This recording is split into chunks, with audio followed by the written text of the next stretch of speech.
Muito bom dia a todos. Nesta quarta-feira é uma alegria poder mais uma vez chegar nesse canal para falarmos um pouco da palavra de Deus, que tanto assim tem nos incentivado, tem nos corrigido, tem inclusive assim nos confortado. E a palavra de Deus, como eu costumo sempre dizer, ela nos traz instruções para viver melhor nesta terra, mas claro, nos preparando para a terra futura, que são as mansões celestiais prometidas por Jesus. Meu nome é Valdir, eu sou um discípulo de Jesus e hoje eu peço a você que abra a sua Bíblia em 2 Crônicas, capítulo 7.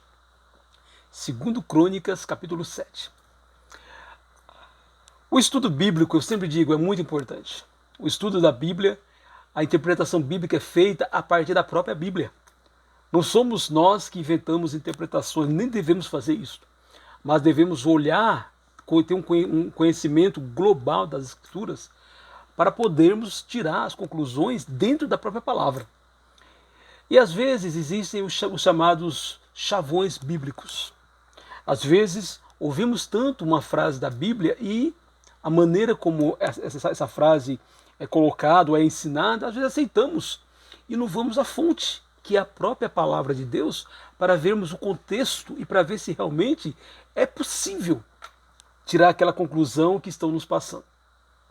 O texto de hoje é um dos textos que é muito falado, especialmente nessa época de eleições.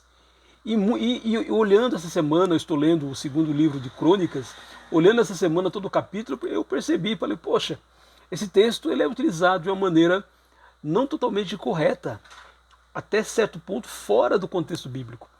E hoje vamos falar, a partir desse texto, 2 Crônicas, capítulo 7, nós vamos assim trabalhar sobre, na verdade, o nosso título de hoje, assunto de hoje, que é Vamos encher o novo céu e a nova terra.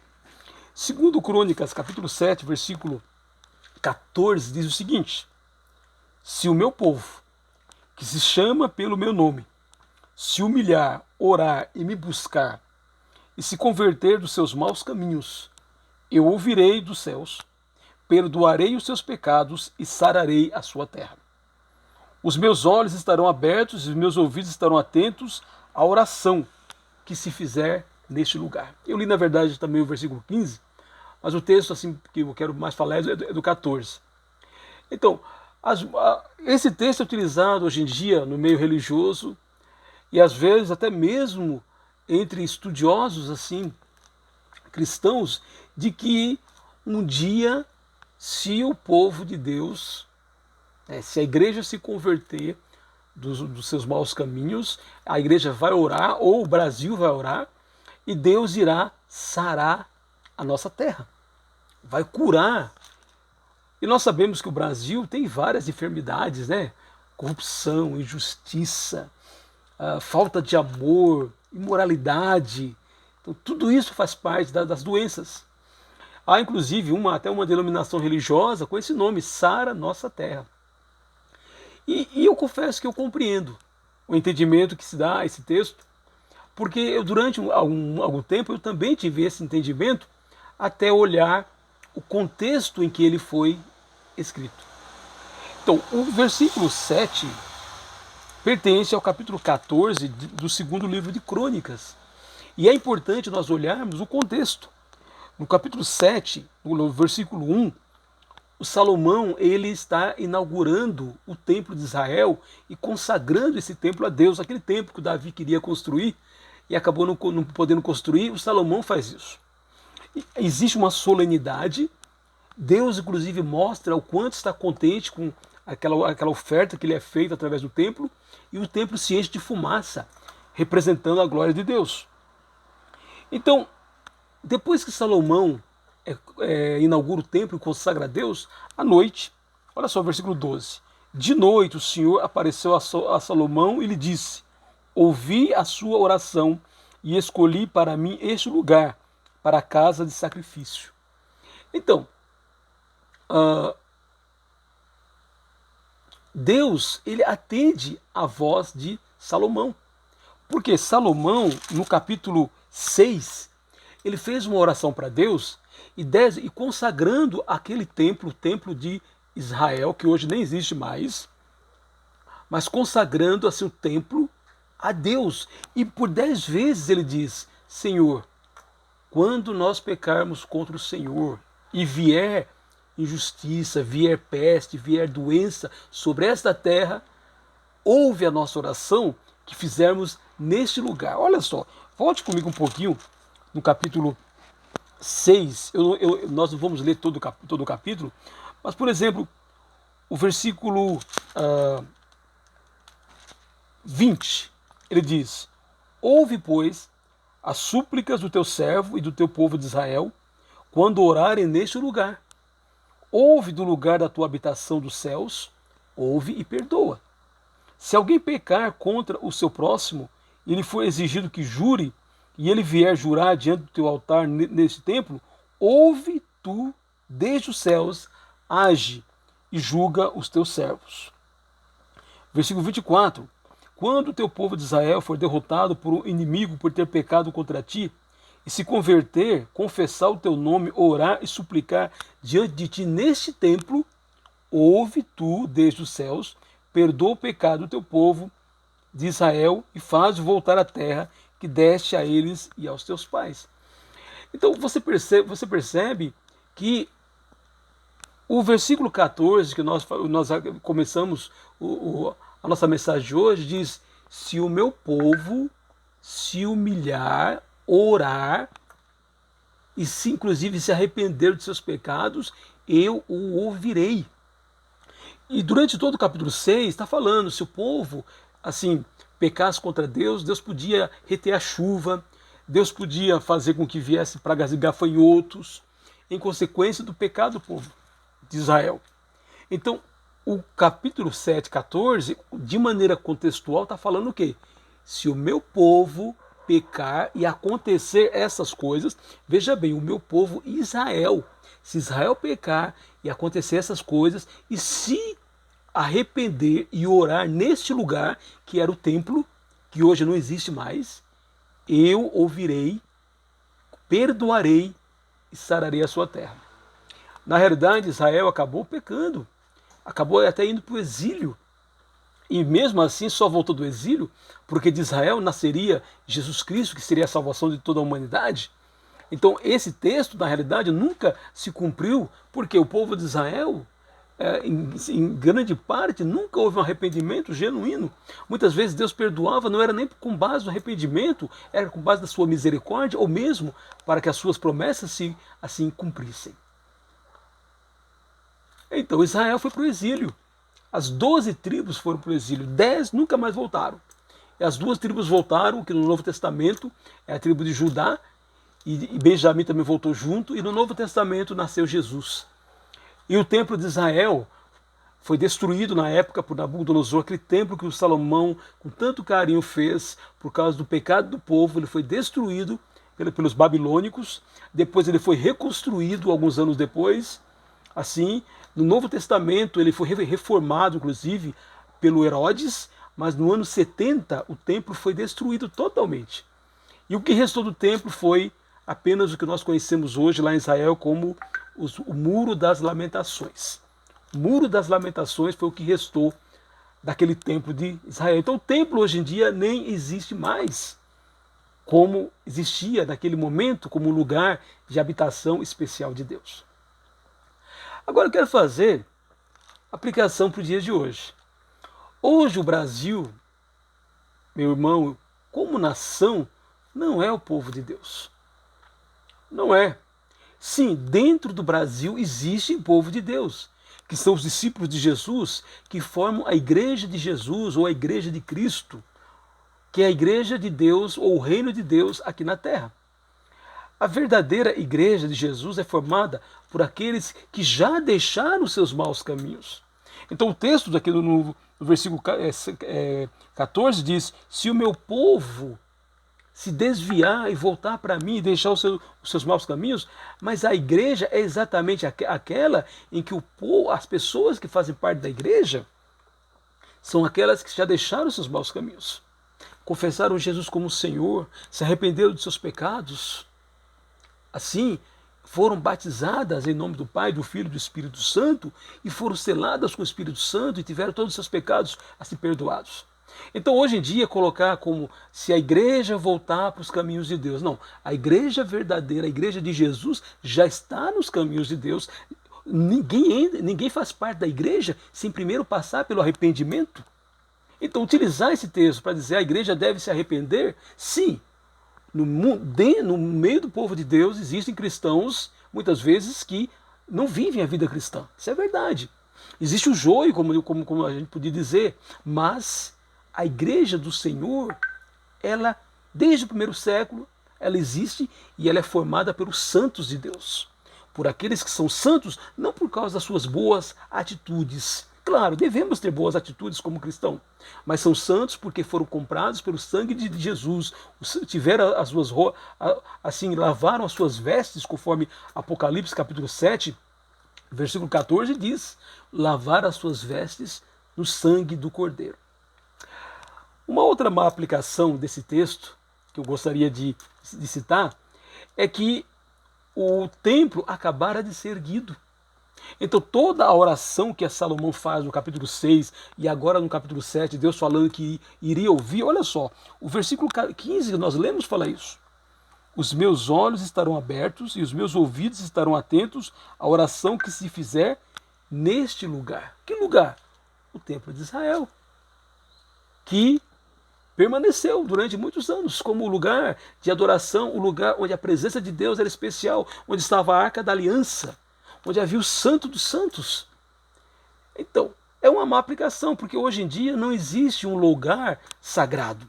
Hoje somente a falsa religião diz que existe um templo, e nós sabemos de que estamos falando, existe um templo e ali a presença de Deus é especial. Isso não é bíblico.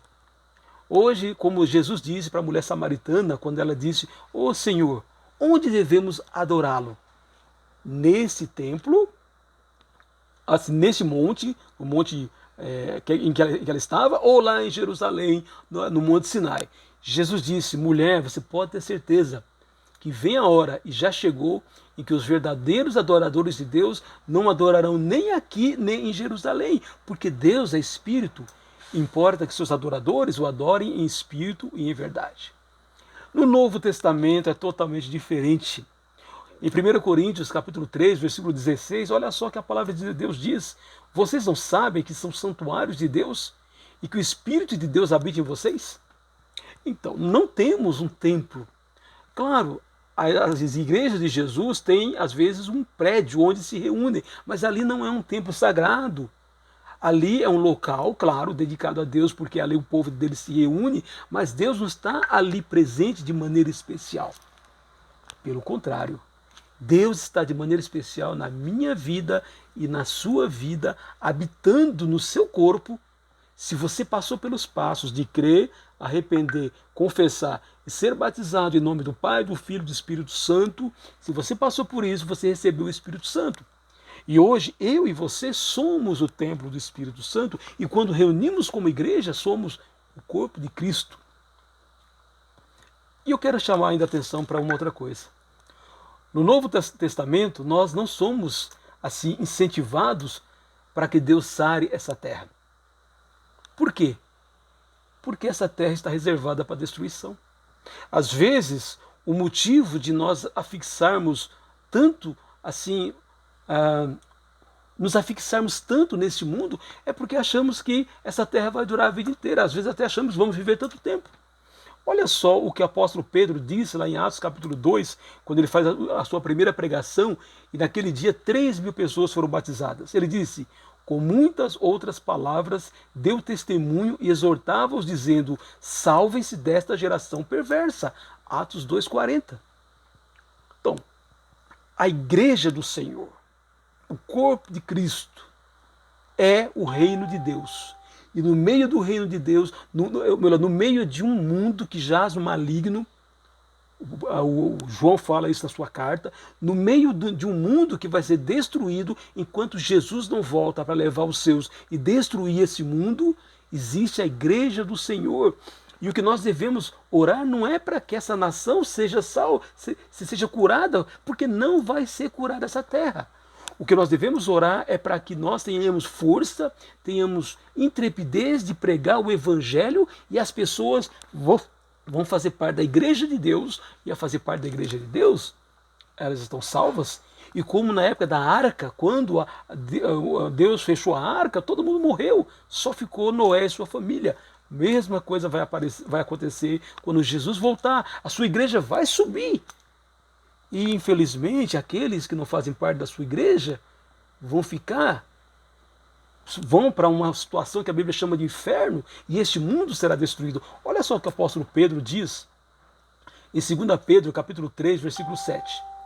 Pela mesma palavra, os céus e a terra que agora existem têm sido guardados para o fogo, estando reservados para o dia do juízo e da destruição dos ímpios. Isso é 2 Pedro 3,7. Portanto, não utilize 2 Crônicas 7,14 para pedir que Deus sare essa terra. Isso não faz parte do plano de Deus. O mundo, infelizmente, está indo de mal a pior. Os sistemas estão indo de mal a pior. O sistema deste mundo, o sistema político, o sistema em geral desse mundo é governado por Satanás. Agora, no meio desse mundo existe o reino de Deus. E quando Paulo diz em Colossenses 1,13, ele nos libertou do quê? Do império das trevas e nos transportou para o reino do Filho de seu amor. Então você, que é um discípulo de Jesus, não faz mais parte desse mundo. Não precisa valorizar tanto este mundo. Por quê? Você não faz mais parte. Você está no reino de Deus, que é a igreja assim, do Senhor. Agora, o que podemos fazer enquanto vivemos nesse mundo, já que não sabemos o dia em que Jesus vai voltar? Olha só, 1 Timóteo capítulo 2, versículo 1 e 2 diz: antes de tudo, peço que se façam súplicas, orações, intercessões e ações de graça em favor de todas as pessoas. Orem em favor dos reis e de todos os que exercem autoridade, para que vivamos vida mansa e tranquila, com toda a piedade e respeito. Devemos orar pelas autoridades, para que Deus as abençoe, para que Deus dê a elas sabedoria, inclusive para que Deus derrube aquelas autoridades com más intenções, e para que nós possamos fazer como Noé. O 2 Pedro capítulo 2, versículo 5 diz que Noé era um pregador de justiça. Enquanto ele preparava a arca em que ele seria salvo, ele estava pregando, ele estava falando para as pessoas sobre o dilúvio. As pessoas não viram, somente ele entrou. Então, eu e você, como discípulos de Jesus, devemos orar para que Deus abençoe sim essa nação, para que Deus assim abençoe os governantes, para que a situação não fique tão calamitosa, para que nós não tenhamos uma perseguição contra o povo de Deus. Ou se tivermos, que nós tenhamos força para resistir a essa perseguição e nos mantermos fiéis. Para quê? Para continuar pregando o evangelho assim de Deus, convertendo mais e mais pessoas, para que quando o mundo for destruído, e um dia será, essas pessoas estejam salvas na igreja, a arca de Jesus, o reino de Deus aqui na terra. Esta sim é a oração que nós devemos fazer. Não precisamos perder tanto tempo pensando neste mundo, porque ele está reservado para a destruição. É claro que quando nós convertemos muitas pessoas, as pessoas começam a agir de uma maneira correta, honesta, e com isso o nosso país pode se tornar um país um pouco menos complicado, um pouco mais fácil de viver. Mas isso virá quando? Com o quê? Com o maior número de conversões possíveis. Mas nunca haverá neste mundo uma conversão total dos 210 milhões de brasileiros. Como não haverá uma conversão total dos quase 8 bilhões de pessoas no mundo? Por quê? Porque a porta de Jesus é estreita, o caminho é estreito, a maioria vai preferir seguir, fazer o que quer da vida. Mas sempre haverá aqueles que ouvirão a voz de Jesus na sua palavra e se converterão dos seus maus caminhos e irão fazer parte do reino de Deus. Portanto, quando nós oramos para que Deus sare essa terra, essa oração é contrária a tudo que o Novo Testamento fala sobre a nossa verdadeira pátria. Nossa pátria é celestial. e está nos aguardando. Jesus diz que iria, lá em João 14, versículo 2 e 3, ele diz que iria preparar lugar, e quando ele preparasse o lugar, ele viria buscar os seus discípulos. Já este mundo está condenado à destruição. Por falta de conhecimento bíblico, muitos cristãos estão mais interessados em investir nesse mundo. Desculpe, um barco furado, um Titanic que vai afundar a qualquer momento. Um mundo tão belo, um mundo assim que a gente gosta de ver, a natureza maravilhosa, mas tudo isso será destruído. E às vezes eu vejo, infelizmente, mesmo no meio dos cristãos, pessoas mais interessadas neste mundo, às vezes se envolvendo em política, às vezes se envolvendo em questões ideológicas, questões assim sociais. Não que nós não possamos dar a nossa contribuição, mas a Igreja de Jesus não veio mudar o mundo em termos sociais. Sim, ela acabou ajudando a mudar, porque com a conversão das pessoas, o mundo se tornou um mundo assim, um pouco melhor. Mas a Igreja de Jesus tem como principal missão buscar e salvar o perdido deste mundo que vai ser destruído, levando-os para o reino de Jesus, onde todos nós viveremos por toda a eternidade. Olha só o que Filipenses, capítulo 3, versículo 20 diz: pois a nossa pátria está nos céus, de onde também aguardamos o Salvador, o Senhor Jesus Cristo. Portanto, vamos orar, sim, para que Deus abençoe o mundo em que vivemos, para que seja um local melhor para viver até a sua volta. Sim, podemos orar, como o Paulo orientou Timóteo, mas vamos orar não para que Deus sare esta terra. Esta terra não tem jeito, está condenada à destruição na volta de Jesus. Há cada vez mais pessoas inclinadas a ouvir a voz do diabo do que a voz de Jesus. Que a nossa oração seja aquela oração que os irmãos fizeram quando Pilatos começou a perseguir a igreja. Olha só, Atos capítulo 4, versículo 29 e 30. Eles, quando os apóstolos foram soltos, eles oraram: agora, Senhor, olha para as ameaças deles e concede aos teus servos que anunciem a tua palavra com toda a ousadia, enquanto estendes a tua mão para fazer curas, sinais e prodígios por meio do nome do teu santo servo, Jesus. E que sejamos utilizados para encher o novo céu e a nova terra prometida. O novo céu haverá milhões e milhões de pessoas convertidas em todas as épocas. Mas o novo céu é uma pátria maravilhosa, cabe todo mundo que queira ir. E por isso a minha oração e a sua oração deve ser o quê? Para que nós tenhamos força, sabedoria, intrepidez para pregar o Evangelho, para tirar de lá os perdidos e levá-los para onde? Para o novo céu e a nova terra. Olha só, o 2 Pedro 3,13 ele diz: nós, porém, segundo a promessa de Deus, esperamos novos céus e nova terra, nos quais habita a justiça. Que o Senhor nos abençoe em nossa missão de buscar e salvar o perdido. E para você que ainda não faz parte do reino de Deus, eu quero te fazer um convite especial. Hoje é o dia de você começar a buscá-lo. E quando você buscar o Senhor de todo o teu coração, certamente Ele irá ao teu encontro, porque o maior desejo do Senhor é que, se você ainda não faz parte do reino de Deus, se você ainda não foi salvo, se você não está preparado para a volta de Jesus, que você esteja preparado. E esse canal, em grande parte, tem esse objetivo: te convidar para repensar a sua vida espiritual, para repensar a vida que você está levando. Se Jesus voltasse hoje, qual seria o seu destino? Não sou eu que devo responder, não é você, são as Santas Escrituras. E por isso eu te incentivo sempre a voltar a elas e ter uma certeza, como eu tenho, que Jesus voltando, por causa do amor dele na cruz por mim, eu estarei entre aqueles que estarão nas regiões celestiais, assim, por toda a eternidade com Jesus.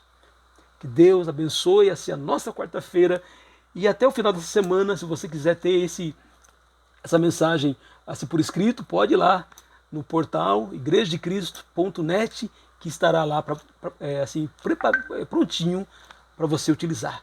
Que Deus te abençoe nesta quarta-feira.